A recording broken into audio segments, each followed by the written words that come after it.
The title of the session is Stewardship and Engagement, Navigating Disruptive Technology. And let me start by saying welcome everyone in the room, but also welcome everyone on Zoom. Technology is a wonderful thing. It has made our life during the pandemic a lot easier. We were able to socialize. We were in fact not socially distanced. We were rather physically distanced, and social life kept going with the help of technology. So we are going to today in this session, we're going to look at how technology affects stewardship. And we had a pre-meeting, and I'm going to start by pulling out two themes from that pre-meeting to prep you a little bit about what to expect. So there are two themes that come out. One is technology can be used and is being used, as we will see, to identify investments, to work out where funds are invested. It also is important to know if you're invested in technology, is that ethical technology? So in relation to the investments that you hold. And then also technology comes in, and that's very close to the mechanics of stewardship, as a helper to help investors exercise rights. And we will discuss both aspects on this panel. Let me then quickly introduce the panel in alphabetical order. There is, hang on, have I got this right? Well, there's Will Goodwin, who is here from Tumelo, and he is a co-founder and head of product. And Tumelo is a fintech focused on giving investors access to their shareholder rights. We have Michael Kind, he's from Share Action, and he's a senior campaigns manager, and he's responsible at responsible investment charity Share Action, and he leads to educate and mobilize individual citizens in pursuit of raising standards of investment. And then we've got Anna McDonald. She works for the Church of England. She is the secretary of the Church of England's Ethical Investment Advisory Group, and they provide ethical investment advice to the Church of England. And then last but not least, we've got Jakob Thomä, and he's an expert in sustainable finance and long-term risk, and he co-founded Second Investment Initiative Network, and he serves, which operates in Berlin and New York, and he serves as an executive director in the German branch of that business. So I'm going to pass on to Anna for her remarks. Thank you. So good afternoon, everybody. So this afternoon we're looking at kind of investing in disruptive technologies, and I think all investors, whether we're retail or institutional, are probably invested in disruptive technologies, whether we intentionally choose to be so or not. So in addition to the Alphabets and the Metas or the Baidus and the Tencents of this world, you can see that computational tech, algorithmic algorithms, machine learning techniques, artificial intelligence are increasingly being embraced and deployed in companies all around the world, and they have an enormous power to transform industries throughout the world. And so we've seen in healthcare, for example, AI technologies being used to detect and diagnose serious health conditions. In agriculture, technologies being used to decide the optimal time and place to plant crops. In transportation, Uber can work out the quickest place to get to for the least amount of carbon emissions, and obviously lots of carbon tech innovations. But at the same time that we've seen these amazing technological innovations, we're also increasingly aware that disruptive technologies and automated systems, particularly those that are deployed in industries that directly impact how people live their lives, can bring and have brought significant harm to people and communities. And so, for example, AI technologies deployed in welfare systems. Virginia Eubanks has written quite extensively in a book called Automating Inequality. There's lots of examples that Cathy O'Neill has given, but perhaps the most recent scandal that's kind of hit headlines recently has been the algorithms that were used in the Dutch Child Benefits Office. These are really quite horrifying stories that have been revealed. Thousands of lives ruined by an algorithm that was intended to spot benefit fraud, but doing exactly what it was designed to do, which is classify people into certain categories and then make decisions about them. But what it ended up doing was reinforcing historic biases about categories of people that are of low income or from families with dual nationalities. And the outcome of this automated system was just to perpetuate those historic biases.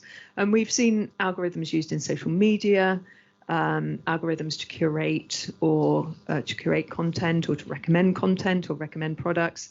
And these algorithms have spread misinformation or conspiracy theory, can have also been associated with inciting violence, particularly that directed towards the Rohingya minorities in Myanmar, or those living in northern Tigray in Ethiopia most recently.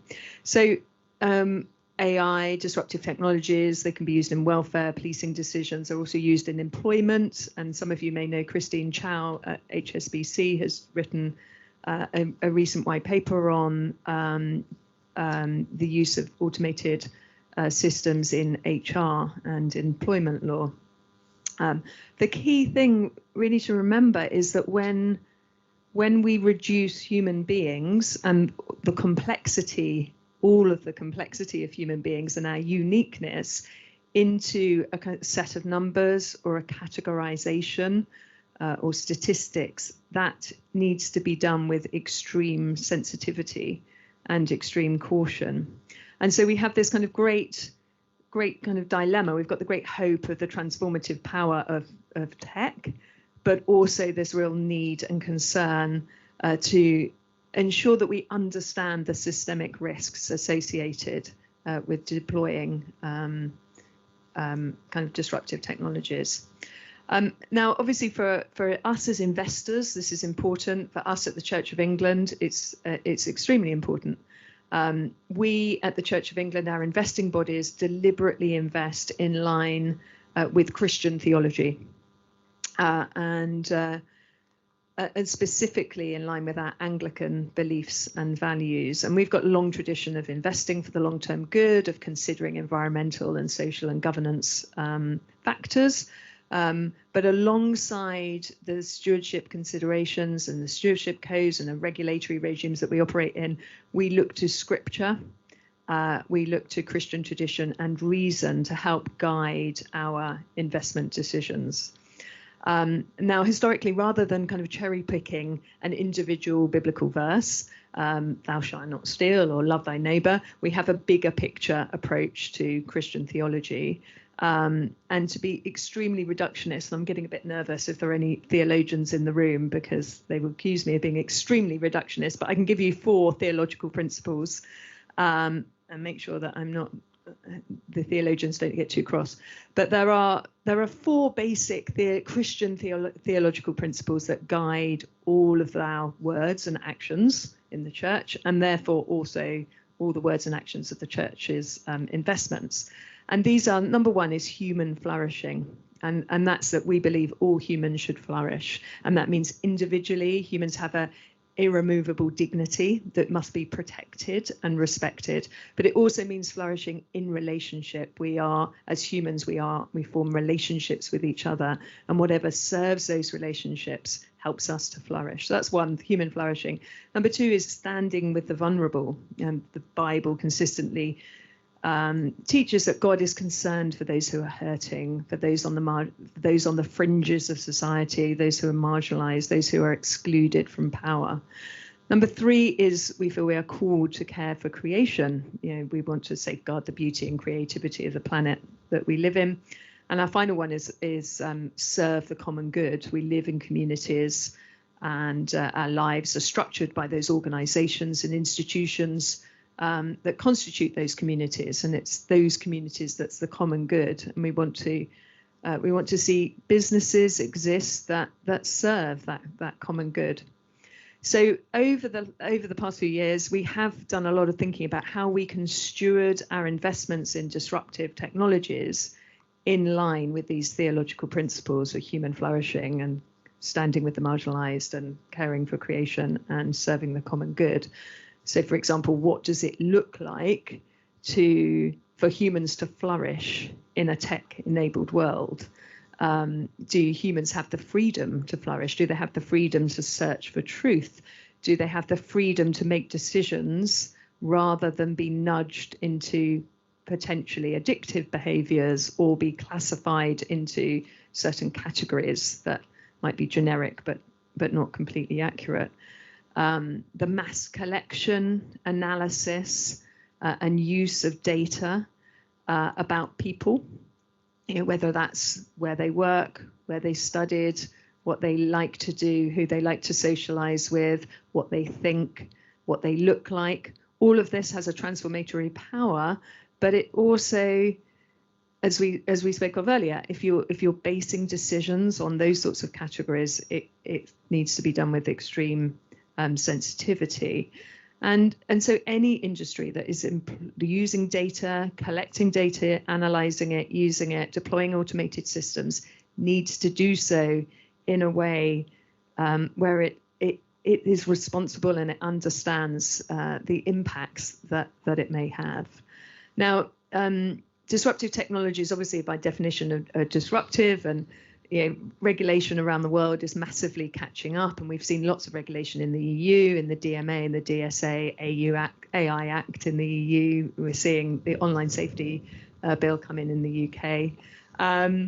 I'll speed up massively just to say that given the fragmented nature of all of this regulation around the world, it's really important that it's imperative that companies and investors do not hew close to the rules. It's really important that all stakeholders, companies and investors together take responsibility for the outcomes and impacts that these automated systems can have upon society. I shall stop there. That's to you. And now I feel like I have two microphones. Okay.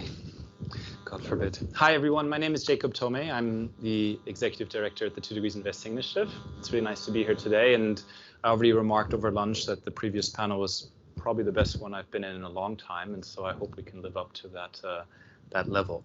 I want to pick up on what Anna said about the idea that... That might be my phone, sorry. I want to pick up on what Anna said about the kind of duality of technology and basically cover 4 points, right? So from an investment and stewardship perspective, technology does 4 things. One, it destroys value, right? So that's one issue. The second, it transforms value. That's the second issue.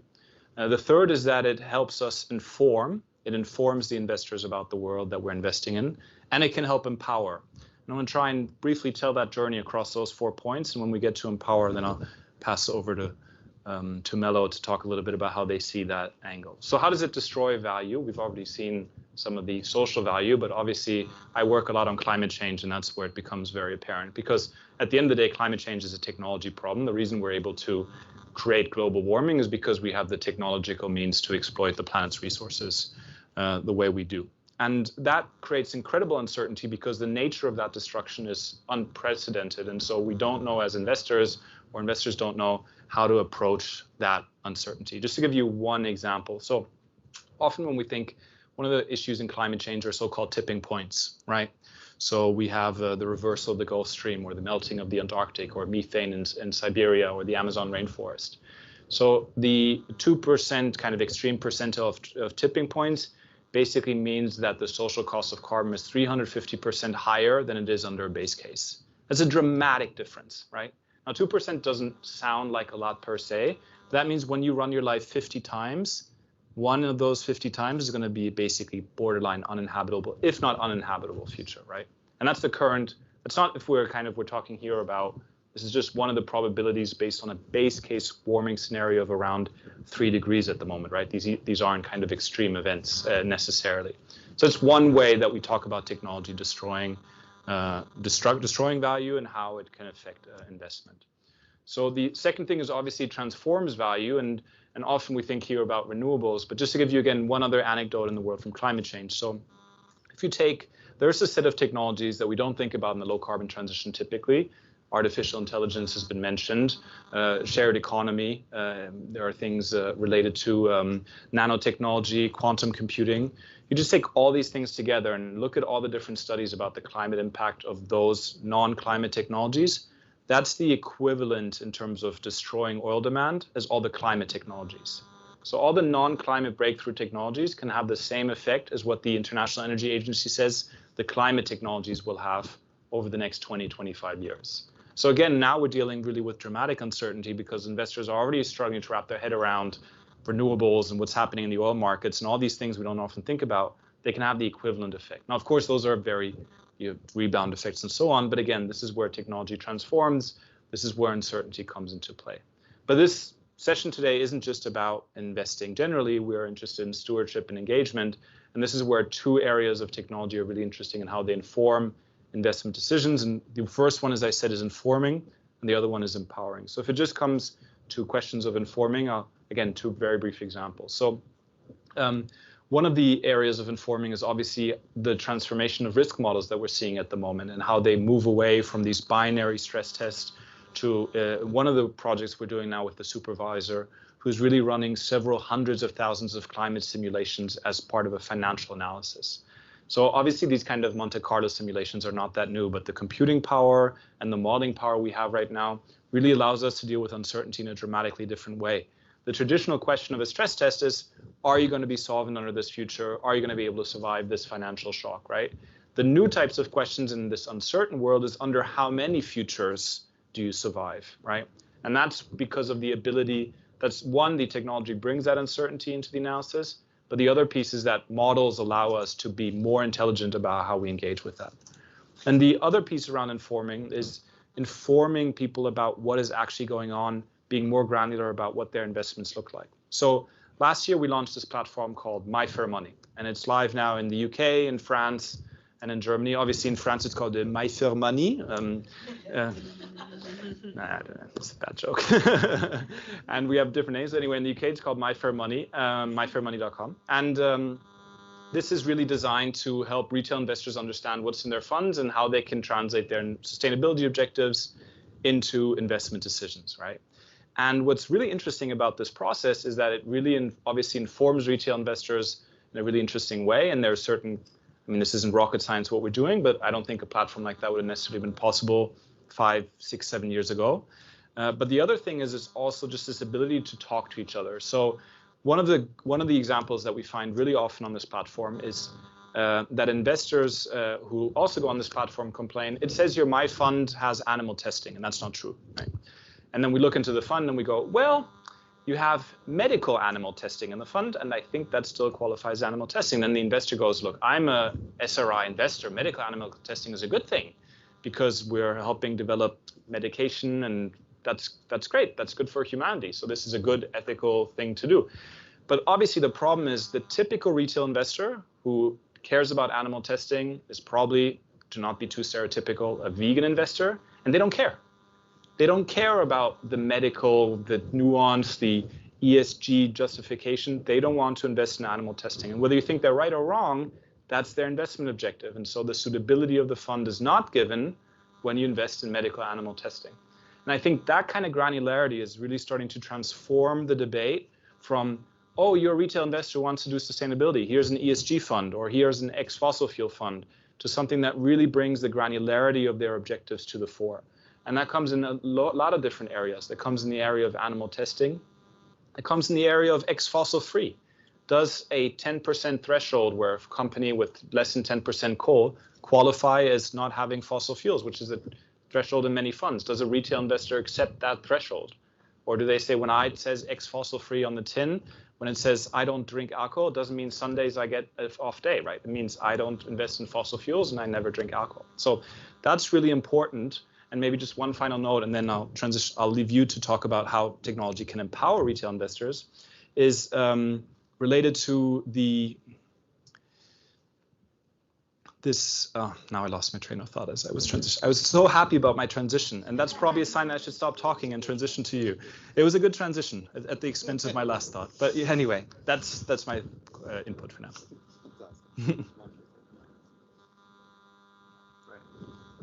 Thanks. Does that work? Maybe. Yeah. Great. Fantastic. Hi. Yeah, I'm Will. I head up products at Tumelo, and I think I'll start actually with the original experience of turning up to an AGM. So this is actually how Tumelo started in quite a lot of ways. We started by actually turning up to some AGMs at public companies in the UK. So we got one of them was Rolls-Royce, for instance. We got our invite. We went along to the meeting. This one was great. This one was actually great. We got a glass of champagne when we entered. We felt very special. And then they actually brought up topics. They gave a summary of how the business was doing, the strategic objectives. They let us vote on key issues. And then we left. And the overall experience was you actually left feeling like an owner of this company. That's actually what you were by investing in these shares. And then we had a similar one at Next. And actually, when we left here, they gave us discount cards for their shops, which was great. We owned a piece of the company. They valued us. They actually let us go shopping and we got a 30% discount when we went Next left. And in a lot of ways, it's this feeling of ownership that we're trying to create at Tumelo. So on the one hand, companies really, who do they serve? They serve their shareholders. They should be held accountable by their shareholders. But the problem is no one really knows who the shareholders are anymore. The industry, as it has developed, has divided itself up into lots of different pieces. If you want to invest as a retail investor now, or as a pension member, actually, you first start by downloading an investment app, a broker dealer in the sort of industry term, and they just handle the front end. They don't handle any of the back office stuff. It turns out they've outsourced it to a custodian. They've outsourced the trading to maybe Seckle or Alpaca, another third party supplier. And maybe you've actually invested in a fund. So you're not actually the owner of the shares in the fund. The fund manager is. And so you have this hugely disintermediated chain where it's actually incredibly hard to figure out what people own. And that's kind of where technology comes in, and that's where Tumelo comes in. We figure out that initial piece of ownership. So if you are a pension fund investor and you're invested in a model portfolio, which in turn is invested in a fund of funds, which is in turn invested in 3 funds, which is in turn invested in companies, we pick apart this full chain. So at any point in the chain, you can figure out what you actually own, your aggregated ownership. And we do this if you're a direct shareholder or through funds. And what this unlocks really, and what technology really unlocks, is now the ability to exercise those rights. So and this is where it really comes in typically. Technology really is about mapping together this data in the back end, doing a hugely complex task, and then in the front end, bringing it together into a really great user experience that people actually want to use. So you might have seen the cushion ads on the tube on your way here, but we offer this solution to retail investors where within their investment app, they can actually exercise their voting rights because we have figured out this full voting chain. And it starts with expression of wish, where it might be a fund manager wants to maintain control over their voting rights and doesn't want to split it, and it's just customer feedback. It can be split voting, where they actually carve out the AUM of the investors in their fund. If it's a direct holding, we pass that all the way back. And we're about to launch the discounts, so owning parts of these companies. So ultimately, the real focus for us from a technology perspective is how, and bring it back to that initial shareholder meeting where we turned up, they gave us a glass of champagne and we felt like an owner, is how can we bring that experience back, but in the modern age where all of your investments are on your mobile phone? How can you be made to feel like an owner? Hopefully this will work. Cool. So I'm Michael and I'm from Share Action. For those of you who don't know, Share Action are a campaigning charity whose vision is for a world that, for a financial system that works for people and planet. And our theory of change largely relies upon mobilising the power of the investment community to achieve those ends. So we work in partnership with investors, whether they be asset managers, asset owners, charitable investors, etc., to build coalitions of investors that look to drive change within investee companies on specific ESG topics. And I'm going to speak a little bit today about, it's a bit weird this mic, isn't it? Is it all right for everyone? It's cutting out. Yeah, I'll use that one. Cool, how's that? That's a little bit less stressful, isn't it? Cool. So I'm going to speak a little bit about the role of the annual general meeting, sort of building on what Will's spoken about, and how developments in tech, sort of post-COVID, have really enabled investors to do a lot more around the annual general meeting. And I think it's worth saying to start with that as an organisation, we've always been a real advocate for the role of the annual general meeting within stewardship. We like to think of it as the stage, I guess, on which a lot of the kind of key stewardship moments happen. And I guess just to kind of zoom out and then think about kind of the stewardship opportunities in AGM, as an investor, as a shareholder, you have the right to turn up and ask a question or make a statement to the board.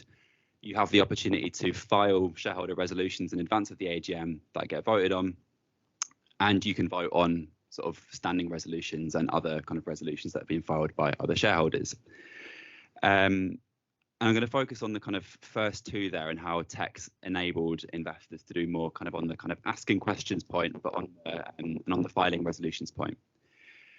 And I want to kind of begin that by painting a picture of what AGMs were like before COVID, because it's not a nice picture. It's quite a pathetic picture in some ways, and it's good to start there to kind of understand kind of the impact that tech can have here.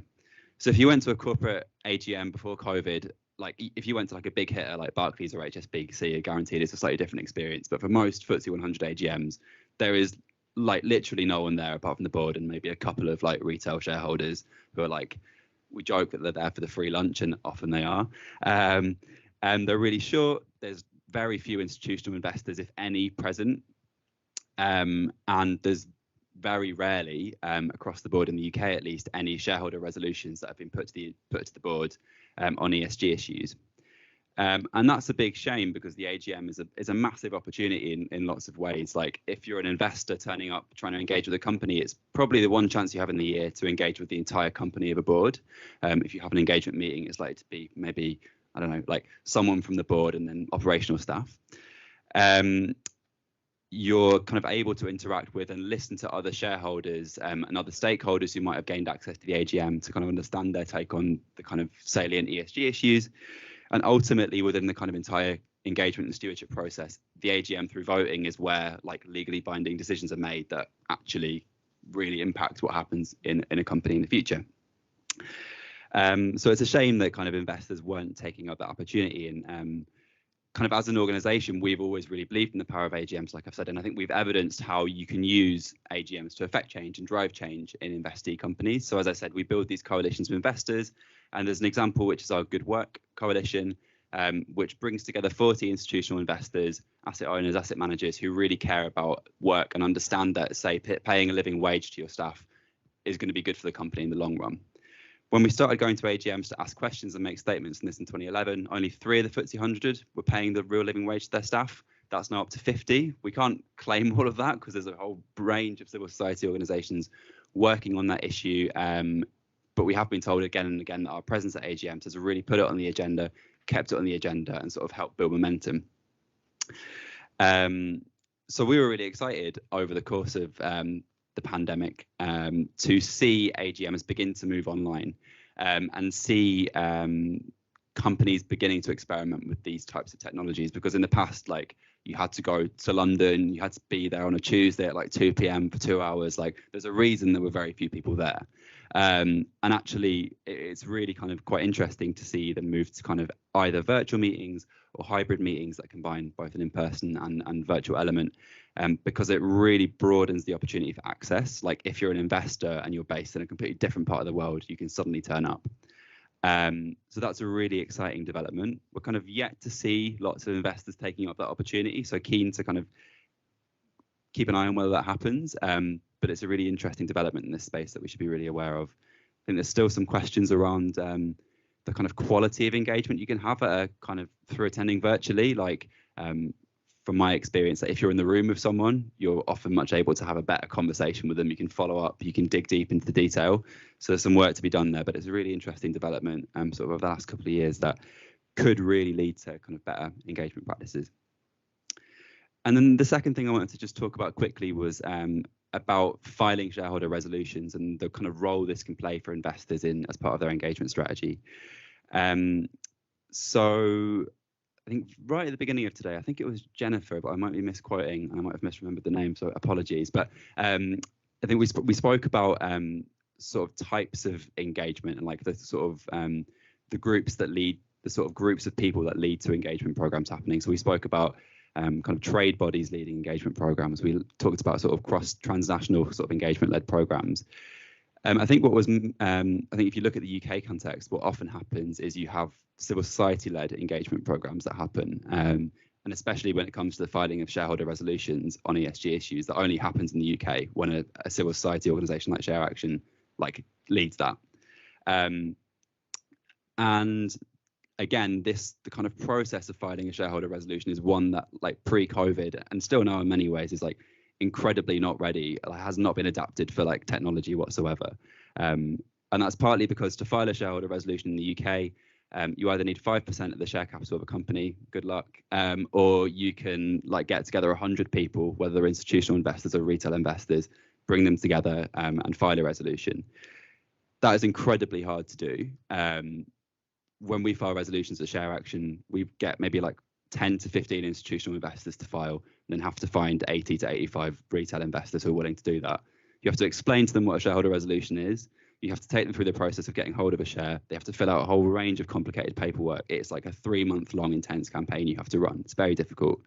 And when the majority of shareholder resolutions that are filed are being done through this process, then there's a natural kind of shrinking on the amount of that type of engagement that can happen. So a really interesting tech development that's happened there is that we kind of recognized that as an organization, figured out that our like limit was to file one shareholder resolution a year, and invested in technology to understand how we could kind of smooth that process out and make it way easier. So we built like an automated web platform basically that handles a load of that communication, takes people through that process to make it very, very simple for them to file these shareholder resolutions. And as a consequence of doing that, we're now in a place as an organisation where our capacity to file resolutions is probably about 5 a year. We filed 3 this year at Sainsbury's, HSBC and Unilever. So it's a really interesting development in that way, in tech enabling kind of organisations that are leading shareholder engagement to do more. And I think that will continue to grow both in the UK, but also in other countries. There's a new startup in the US called Tulip Share, who you might have heard of, who are doing sort of similar work in the US context. So yeah, another recent shift, and it'll be interesting to see how that plays out.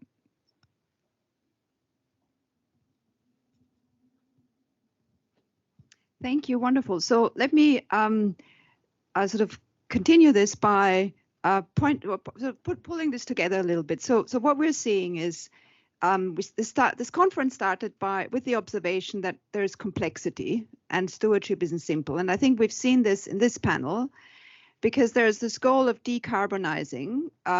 So investment portfolios move away from brown investments into greener investments, and that immediately leads you into technology.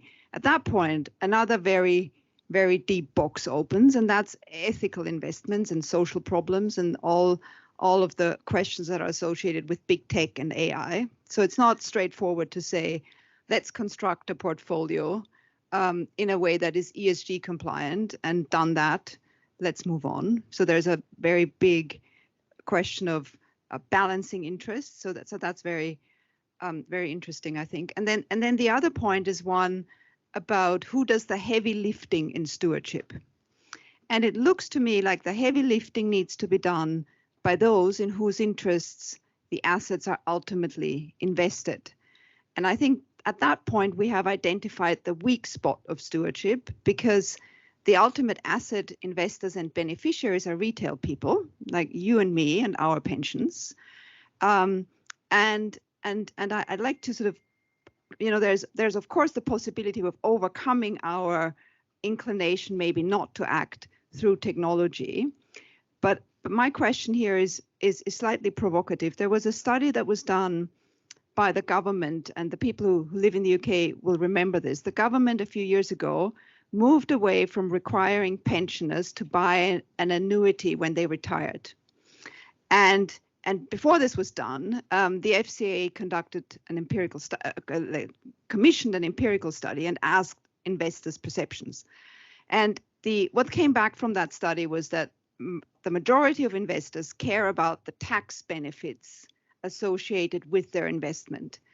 And they had to be prompted to come up with questions of longevity and other planning factors in relation to pensions. So the question I have is, what can be done to sort of either do we need to give up on stewardship, or what can be done to help in retail people whose money is invested to take more interest in ESG?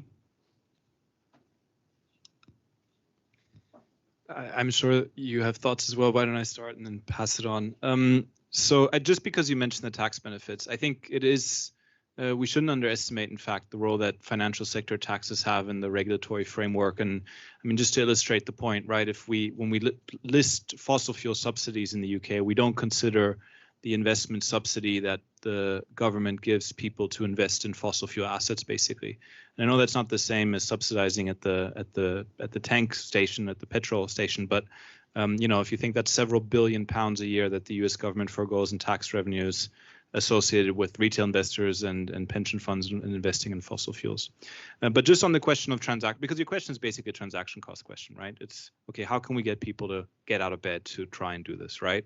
And I think there are really two key answers. One of them is the way that technology makes it less of an effort, right? I mean, I remember when I lived in the UK, I was with Nationwide, and they send me a letter, and then you have to fill out the letter, and then you have to send the mail. And as somebody who's pretty motivated about this topic, that was a hurdle that was just too high to clear. And so if that's a hurdle that's too high for me to clear, I can't imagine that it's particularly enticing for anybody else. And so that's why I think Tumelo, that's where our work at My Fair Money is really designed to make it as easy as possible. And the nice thing is actually regulation is really plays in our favor in a lot of different ways, right? The moment I send, at least under European MiFID II regulation, the moment I send a letter to my retail advisor and telling him, look, here's my investment objective, and my investment objective is not to invest in fossil fuels, and I will consider that my fund is unsuitable if it's invested in fossil fuels, I immediately create liability. And so I transition the entire transaction cost to the broker or the investment manager, who's ever on the other side of that letter, because if I just fill out this letter the right way, and that can be a pre-populated letter where I put my signature under it, I immediately create liability on the other side that if they don't comply with my request, that they're in trouble, basically. And so that is something where I think transaction costs technology can be really powerful as well.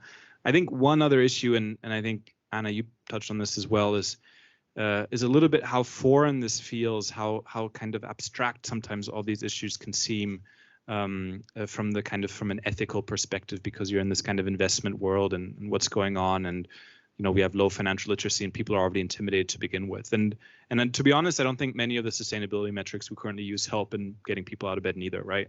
You tell somebody what their carbon footprint is, and then they say, okay, but is that a lot? If I said to you right now, my food carbon footprint is 4,000 kilos a year. Who here would be able to say if that was higher or lower than the average? Zero? I mean, I looked this up yesterday, so the only reason I can say is because I looked it up. So, I think that's where we need to be, the same way we do this look through on shares and make people understand, look, you're not actually investing in a fund, you're an owner of Rolls-Royce. We need to make them understand that you're not just investing in funds, but you also have a sustainability footprint. One of the indicators I think is quite interesting is how many people you kill. So we know that climate change kills. We know that we have a footprint, so we kill. How many people do we kill? For the average individual in the UK, that'll be about one person in their lifetime. And that's just a different way to get people to get motivated about a topic than having me to explain to them that 4,000 kilos of carbon is a lot or not a lot. And maybe killing is a bit too dramatic for some of you in the audience. But there's definitely some way we can go towards being more able to express what the real materiality of a situation is to make it evocative and emotive in a way that is better than you have a 3 out of 5 stars in your ESG score or your CO2 per dollar invested is 3.15, right? So those would be, I think, 2 areas that I would highlight, but happy to pass it over. Yeah, so retail investor participation is low. So distinguish between the 2 first. So you have retail investors, those who have opened a GIA and ISA off their own back, they've downloaded the app. On platforms right now, the number of people who vote is under 3%. For pension members, they don't vote at all. However, this actually turns out to be more of a product problem around how they are given the opportunity to vote. So if you are sent a letter, it turns out no one fills it in. However, the platforms where we've integrated, we get a 30% of the user base voting. So it really is more of a product, and I relate it back to how I started this. Technology is here to bring a better user experience to the whole process. That's kind of the point. So you can get significantly more engagement from that perspective.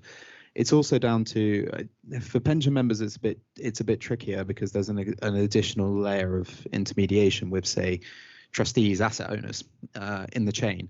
But they also want a voice, and the regulation is coming out around this, around expression of wish, and then having to actually influence the fund managers that they are invested in. And the technology kind of works the same. It's just at a different level. And again, it comes down to user experience. So in the past, where it has been really actually quite difficult to do all of this, by making it easier, you actually take the amount of time it takes is spent less on actually doing the thing and more time actually thinking about it, about the stewardship, and putting thought into the accountability piece. I agree with all of that. I think we have to I think when we're looking at technological improvements, we're I don't know if this is true or not, but I guess you're dealing with a group of people who are already converted, right? They're already coming to use your platform, maybe, and then if the tech makes it easier, more people are going to do it, right? But I guess I would tend to take a step back and say actually there's like a broader perception shift that needs to happen to really get people interested in ESG in the first place. Like when people talk about the climate crisis or the health crisis, we don't really talk about the role of investors as a part of that. We talk about the role of companies and we talk about the role of policymakers. And we do a lot of work to kind of bring people on that journey to understanding the role of the investment community at Share Action. And I think you'd need to do a little bit of kind of education to kind of unlock in people's minds that the power that the investment community has over these crises. Because I think once people realize that, they're very, very motivated to get involved and take an interest in ESG. And then when they find a platform like Tumelo, they're like, great, this is so easy. But I think you kind of have to do the tech alongside the broader education shift to kind of really mobilize the mass of people that you need to drive that shift. I don't know if you disagree, but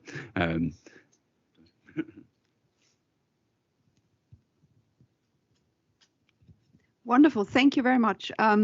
So I've got now time for questions, and I think there's a question from Ewan and from Marco and over here. So 3 questions.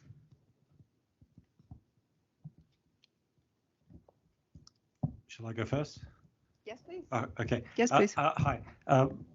Ewan McGahey, King's College London Law School. I think I've really got a question for Will, but maybe others would like to jump into it. Everything's fascinating. So I teach a group of students, and we have a course called Enterprise Law. And at the end of the year, the law school gives us 15 quid to go to the pub. And I asked everyone, would you like to put the 15 quid together at the start of the year, pool it all, and invest in some companies, and then we can see, what it does, and we got to choose a diversified portfolio, right? Modern portfolio theory, and you should think about ethical investing, and so we did all this, and then I was like, right, okay, so we picked our stocks. Now, how on earth do I do this. So the first thing was look around for apps, and what you find in all this fintech stuff is most of them are shams. Like you've got contracts for difference trading through eToro and what's the other one? Plus 500. It's nonsense. We ended up with free trade where you can get like fractional shares. But then I couldn't find one where you could actually vote. So free trade doesn't allow. I couldn't find one in the UK. Somebody recommended Revolut later on, and on the continent there's Trade Republic. And so the point is you've got all these wonderful apps that allow people to invest, but actually in Britain so far getting voting rights through is not something that's happened. So my question is Tumelo developing, or could it be possible to work with apps or make your own app that could allow that in Britain? And the other thing is just, our pension fund in the university sector is terrible. They don't listen to us on anything. And could they be one of your future clients? Yeah, so we of course have colleagues who have written and complained about the fact that the big three, including Vanguard, BlackRock, they don't have enough resources to take really informed voting decisions. I mean, how do you expect retail investors to really take informed decisions? Or if you go to the political analogy, I mean, we vote for political parties, but we don't have such a good experience with referendum voting, except that referenda are much less common than, shareholder resolutions.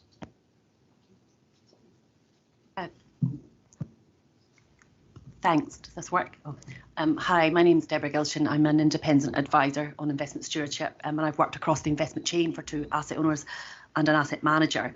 This has been such a fascinating discussion, and I think disruptive technologies can help, the empowerment and the informing around stewardship and shareholder rights. However, we have a more fundamental problem and challenge, and that's about trust.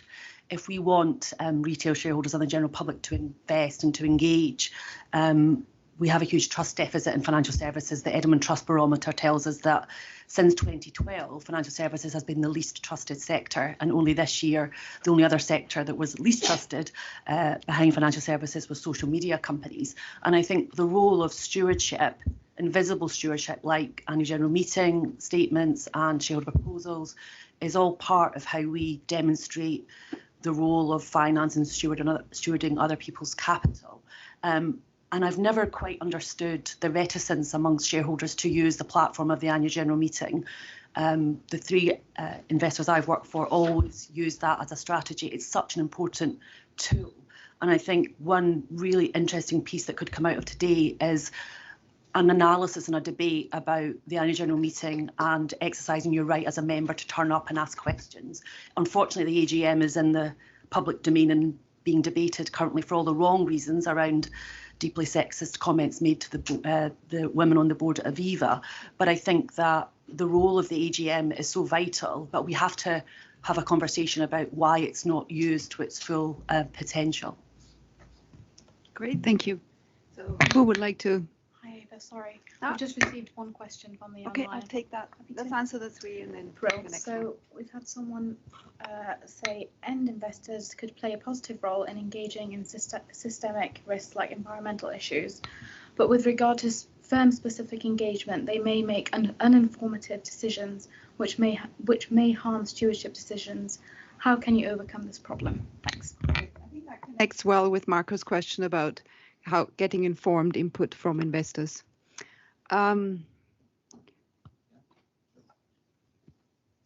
Hi, yeah. So I'll start with the first question, which is voting on retail platforms. Oh, there's a hand up. Sorry. Should I pause? No, you go.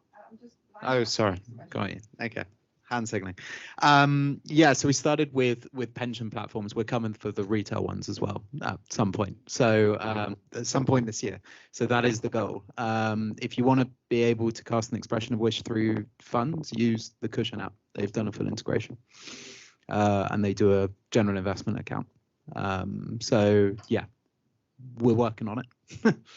It's just there's a huge amount of complexity the back end, if that makes sense. So sorry, front end and back end is more of a technology term. So it's very hard to figure out where to put the votes, if that makes sense, and plug them into a system. The piping for moving votes around is horribly complex. So that's kind of the blocker in a lot of the places. Did anyone else have a comment on the first question? Second? Go ahead, but then sure.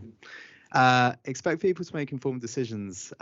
We get this all the time, actually. So I guess we see our role as more being the place that democratizes the access to being able to vote. So we really don't put forwards an opinion. We put forwards the proxy document. We put forwards the annual report. People can read them if they want before casting a vote, but we are here to provide them access, not to provide advice. That is very much a line that we take. As a fundamental principle, we believe that actually giving people access is incredibly important. So I think we've seen it really in the financial markets already with the likes of, say, Robinhood, where anyone can invest for as little as £1. It's fractional investing. I would make the argument that that is a great thing from an access perspective to the financial markets. I would make the same case for voting, which is, I think it's really important to democratize the access in the first instance. And then maybe we can layer on proxy advice in the future, which is already exists. But yeah, we are really more about the democratization in the first instance. Yeah, I feel like there is actually a connection between the second, fourth, and third question, because part of the reason why we have trust issues is because we don't have access, right? And so this is obviously ties together. Just to echo what William said, right? I mean, the first principle is that this is your right. And so we may not be happy about people using their right all the time, and some people feel that way about voting and political processes as well, but this is your right. You are the owner, and this is your share. And this is the power that the political framework that we live in gives you with your share. And the fact that we have this political system where we do that as well is, I think, it's just the same principle that applies here. And if we sat here and said maybe we shouldn't have people vote anymore because we have I don't know, they're not informed and they don't know enough about how to handle this process, I think is a pretty hot take. But actually what happens in voting, of course, is that we give somebody else a mandate to make the detailed decisions for us, right? And there's nothing that prevents the same process from happening here. You know, we have a counterparty of trust. That's typically the political party that you vote for. You don't vote for all the legislation. You say, all right, I believe Boris Johnson or Keir Starmer or whoever is right, Caroline Lucas, or the other, sorry, no, Ed Davey. Wow, I'm getting there. Or whoever they are, right? That I let them decide, right? But at least there's this point, and that's really important, I think, for politicians. There's this point where they have been nominated to fulfill that trust, and actually, this doesn't happen in the broker conversation when you in the investment advice process itself. You have a suitability questionnaire. You get onboarded onto a fund based on your risk return profile. But you never in this process get asked how you would want to generally express the shareholder power that you have. Now you can take the Tumelo approach and say, right, well, you can vote on every resolution and yes, no, or what have you. But even before that, how is it that when you're onboarded onto this fund, the entire power that comes with the fund there's never any onboarding on how you want that people to express the power. It's kind of like saying, and this would be a political, if we take again the equivalent from a political party, you actually all of a sudden you're voting, but you just don't know which party you're voting for. And that's what's happening in the asset management industry at the moment. And we're in this stage where 3% make decisions. In reality, we'll probably, if we had like a best case future, we'll still probably have at least half of the individuals delegate that power in some form, but delegate it with purpose so that we can decide who we want our agents to be that can make those informed decisions and that can avoid the unintended consequences that came from the fourth questionnaire as well.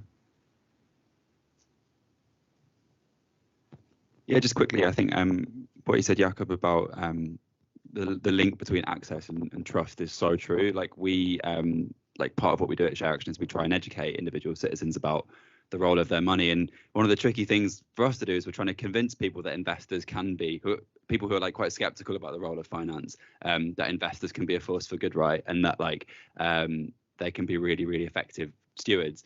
But it's really hard to have that conversation when you're telling someone that about their pension fund and they're like, well, you won't even tell me what my like 11th investment is. You give me my top 10 investments, but that's it. Like, it's so closely linked. And then just on the point about worrying about like individual people making the wrong decisions when it comes to stewardship, not being informed. Like, I guess I'm a little bit. I think there's maybe like an underlying assumption there that like investors are always making the right decisions, and that like by handing over power to citizens, we're going to stop making the right decisions. And I think maybe that assumption needs to be challenged because, like on the whole, like the investment community as a collective is still leading the world to like a climate crisis, and maybe listening to the values of ordinary citizens might be more valuable.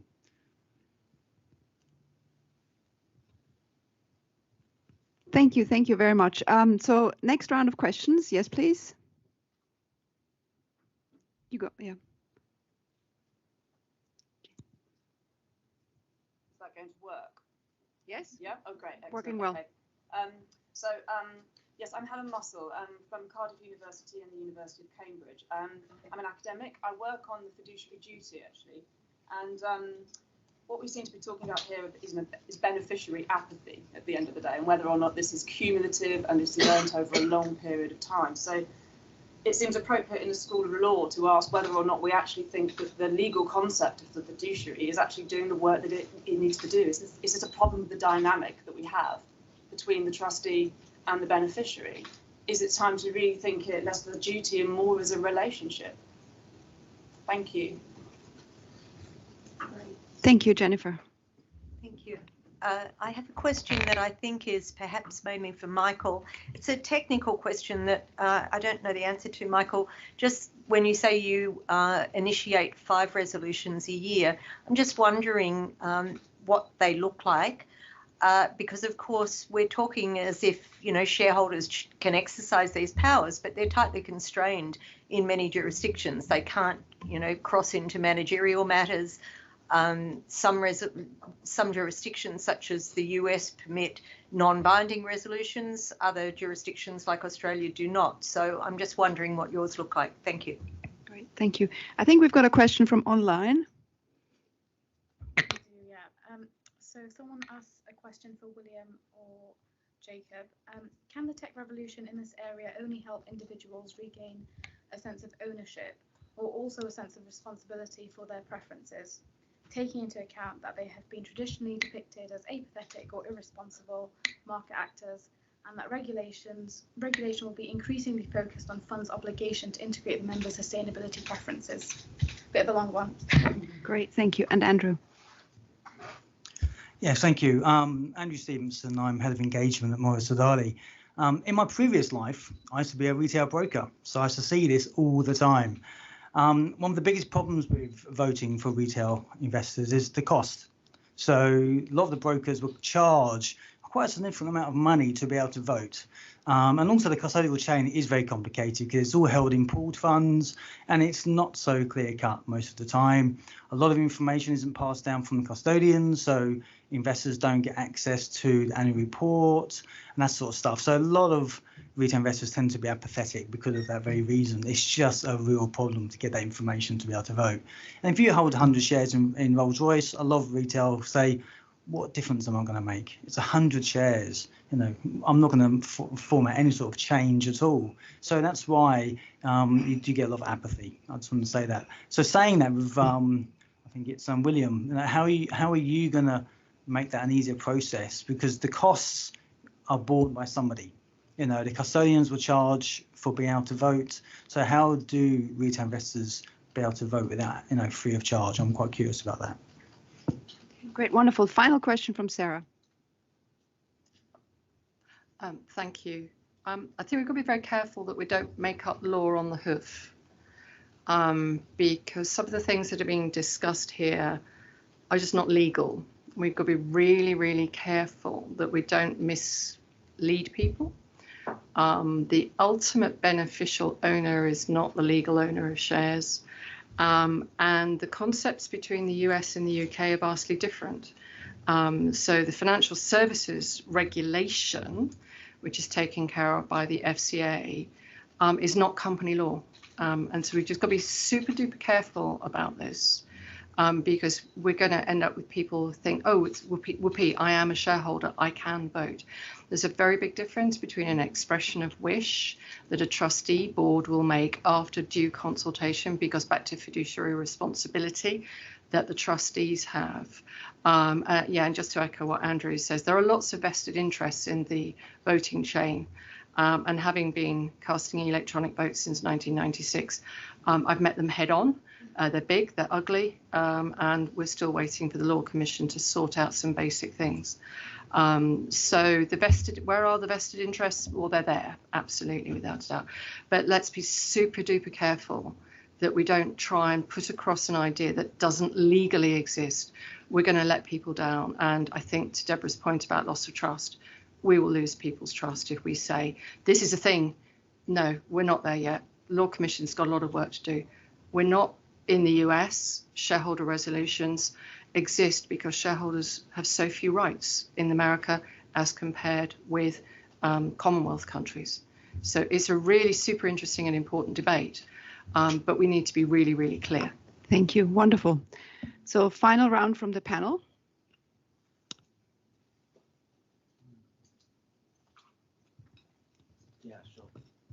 Yeah, I definitely want to address that final point. Absolutely, from a beneficiary perspective, they do not have the legal right to vote, and that is not what we are doing for them. We are collecting expressions of wish, preferences that we take back to the trustee, who then takes it back to the fund manager, and we also translate it to the fund manager there as well. So we are definitely not giving them a legal vote in that respect, especially if they're a pension member. That would definitely not be happening. That is for sure.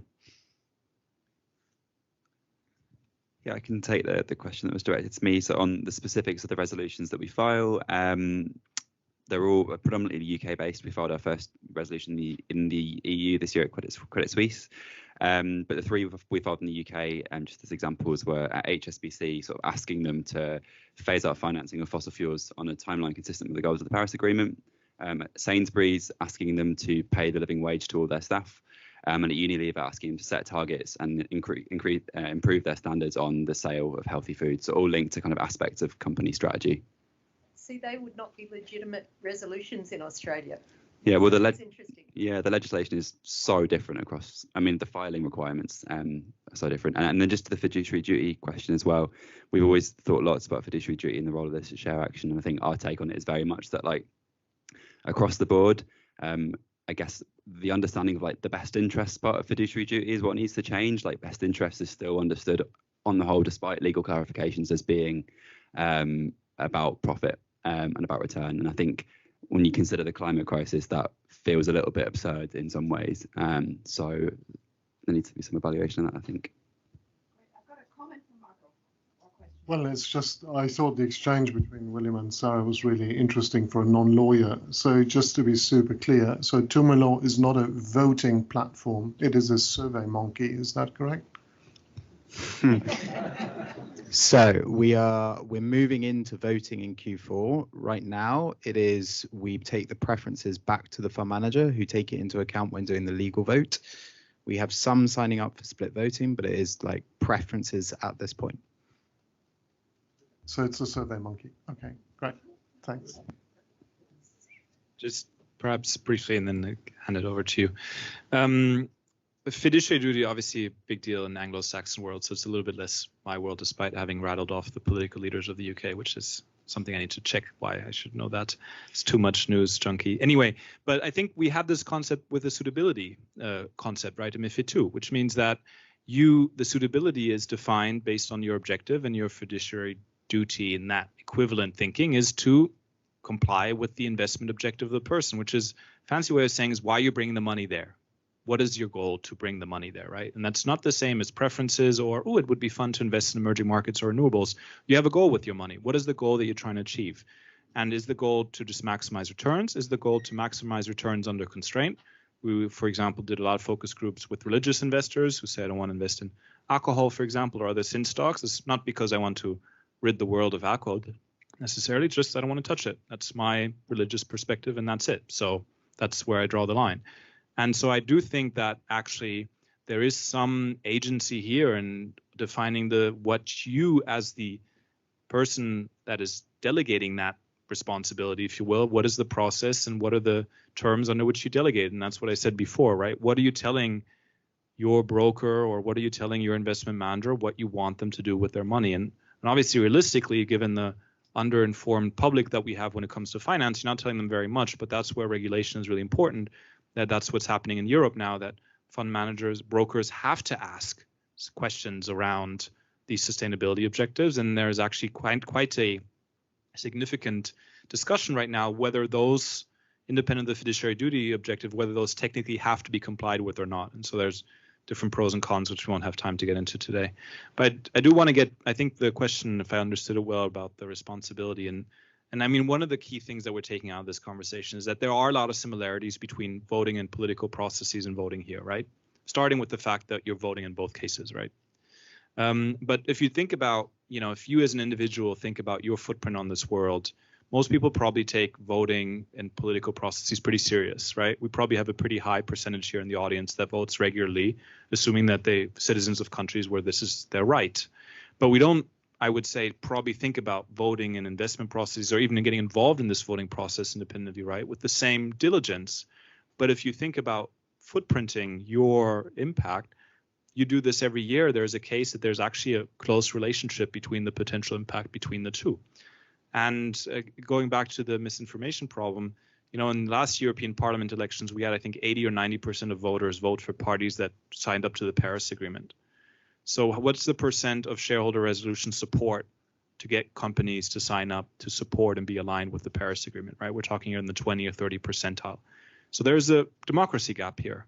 And if we fill that democracy gap, I think we'll have a lot of benefits. On the one hand, I think we'll actually have more sustainable companies because retail investors and ultimate beneficiaries care about sustainability more than the professionals that manage their money. It's just, that's what we know from surveys and a lot of empirical data. We'll have more responsibility, going back to the question from the audience, more agency. You feel more involved. You feel differently after you've had that glass of champagne, not just because you've had a glass of champagne. And that also can help build trust, because you do feel like, hey, this is a process where I can get involved, where I can have a say, and where there's transparency about why the company's doing what it's doing, and there's transparency about the road that we're on. And I think William highlighted really well, actually, a big part of this problem is not the back end is such a big part of the problem, but what we see in our My Fair Money platform as well is the user experience actually is the make or break part of this, because the back end is hard and you can't figure everything out, but give yourself some time and you can figure a lot of the stuff out in the back end. But we need to get to the point where we have that awareness that this is just like voting in a political process in the sense of your footprint, and that you need to take it just as serious as a result. And that awareness can be raised through information campaigns like Share Action, but it also needs to be visible at the moment when you interface with that world. And that is going to be in the future primarily a digital way that we interface. Thank you. Let me just quickly react to the fiduciary question. I do think that the involvement of pension trustees provides a limit to what stewardship can do, because their mandate has to be looking after the financial well-being of the investors. And I don't think there's ways of doing that is sympathetic to E and S goals, but I do think it's ultimately a limit to what stewardship can achieve. So having stepped out of my role here as chair, let me just say thank you very, very much to the panelists. I think we achieved something a panel has to do. We drew out the difficult questions and threw up some answers. Thank you very much.